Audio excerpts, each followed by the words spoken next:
Hello everyone, my name is Yuri Kasdorp from Mars, and we're back with another track guide. This time we're on Imola and we're going curb surfing, as you can see. Lots of lines we can take on this track, which might not be obvious. A couple points to avoid, and overall lots of tips to make you faster around this quite tricky track in Italy. So let's get into it. Beautiful Imola and the Audi running full fuel as usual, and secret about Imola is all about using the curbs to our advantage. Lots of curbs on this track, lots of time to gain and lose, and it's all about keeping a nice flow over them and knowing where to use them and where not. With turn 1 we brake on the outside. Goal is to keep speed throughout the corners here, and then last one should be flat. I want to brake and hit the second anti-cut on the inside.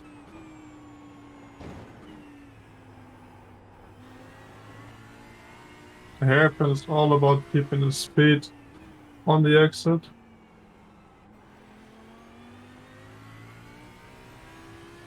I get all the way up the hill with a good exit. Keep the speed on top of the hill here. Use the curb on the right. Try to brake as much in the straight line here as you can. And see how I'm shifting down very late to try to keep the rear in the check. Chicane we can brake pretty late, but again focus all on the exit.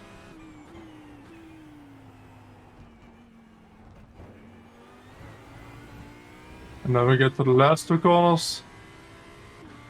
You have to brake very, very early, deceptively early. Try to use a bit of the inside curb here. Just set up for a good exit from this one.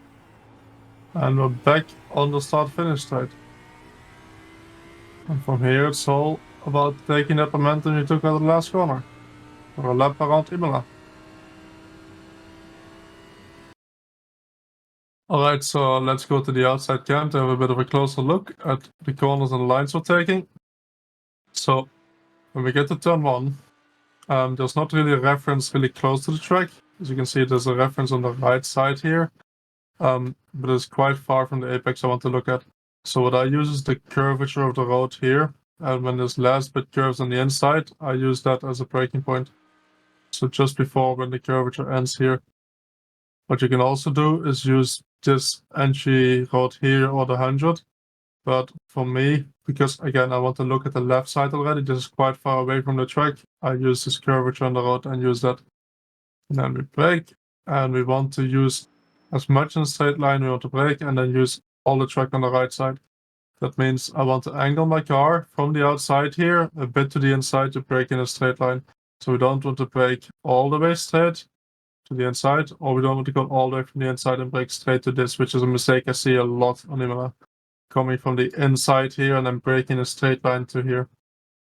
So go from the outside, turn the car a bit on throttle, and then when we brake, try to hold the wheel as straight as you can to use all the track. Then we want to avoid the anti-cuts in the first chicane, so only the red and white curb on the left, right, and then the left again. So just get as close as you can to the anti-cuts. Then we get the second chicane, which is a bit harder, I think. Want to brake quite late, keep the speed up, and we want to use this red and white curb to jump over the anti-cut. And it might look scary, but every time you avoid this first one, the car will go just fine over the second one here. Again, because we use this kind of as a jump, and the inside's so unloaded that when you hit this, it doesn't upset the car too much. But what that does mean is we want to turn in quite late, and we want to avoid this one at all costs, because this one's too close to the red and white curb, and if you hit that, the car jumps up into the air. So we want to hit this one. And then again, what I'm using here is no inputs just before the curb and rolling over it.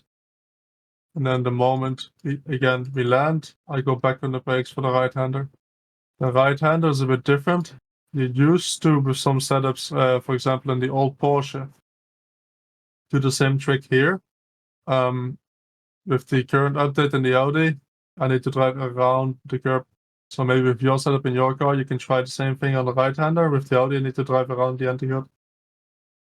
So we just try to keep the speed up and be careful not getting the off track. The reference here, a couple of days ago, I changed from being close to the gravel to making sure your right side tires on this red and white curb. Then for the hairpin, I brake just after this entry road here, the 50th, but I use the entry road just close to the track. Brake just after that. And then what you want to do is just make sure to enter a bit wider. Don't apex too early. And set up for like good exit. So try to straighten up the car as quick as you can. Use all the exit here, because the exit is really important. It's all the way up the hill here. And we get to a bit less important corner. This one, you just try to keep the speed up. Again, use the red and white curb on the inside. And we get to one of the trickiest corners on the track, so we spend a bit more time here. When you're braking here, because we cannot brake in a straight line, we're going downhill and the front gets compressed first because we're flattening out. All of that means that the rear becomes very, very unstable. So we need to do what we can to keep the rear in check. So if you're someone that likes to change the brake bias a couple of times per lap, for this corner you can change the brake bias forwards and it will help with the rear stability.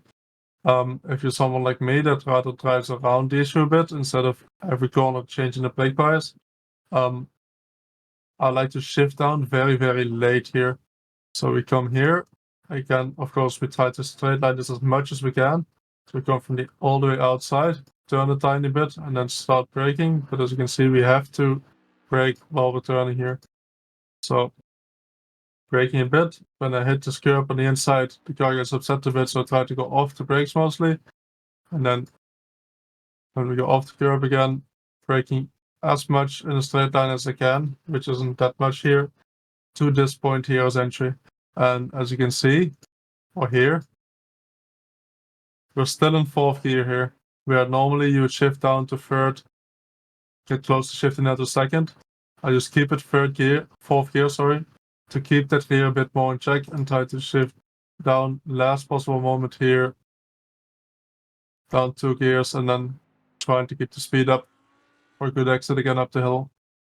And all of that here, basically the whole time you're trying to fight the rear stepping out, and the moment the rear steps out, it's really, really hard to make the corner and save it. So braking the straight line as much as I can to this point here, and use the white bit on the curb on the left to go back to the track, and kind of it gives you your entry turning point. And then you just want to be on throttle, and you can be in throttle quite early here because the curb on the left side, it catches you. And we just need the right side tires on the red and white curb. And we get to the chicane. I'm braking at about 80. Brake from the left side. Try to set up chicane as much as I can. Again, left side tires need to be on the curb. And go quite a bit over it. And what you want to do here, or avoid here rather, is being too deep in the first one, so that you can't turn left quite a bit before we get to the curb. So we want to have a good angle over the curb here, so that when we go over it, we have a good exit. Into the last 2 corners. And like I said on the Hotlap as well, because we're going quite a bit downhill here, you need to brake before you think you actually have to brake. Braking about 80 here. As much in a straight line, and if you use this inside curb here, it helps the car to turn. As far as you can to the right side here, again, left side tires on the red and white curb. Small tap on the brakes, and then using this inside green and outside green to really maximize your speed back to the start finish line crucial. And with that speed we carry to the last corner, especially carried out of it, we go all the way to start finish and back to turn 1 to start a new lap. Right, so there we go. Quite a tricky track, but lots of fun to drive, lots of fun to Hotlap, but this time also nice to race. So if you have the time, I would recommend doing some races this week, learning the track because it's really rewarding. and a lot of people's favorite track to race. If you want to see more videos like this, make sure to subscribe to the channel, and I will see everyone next week for the next video.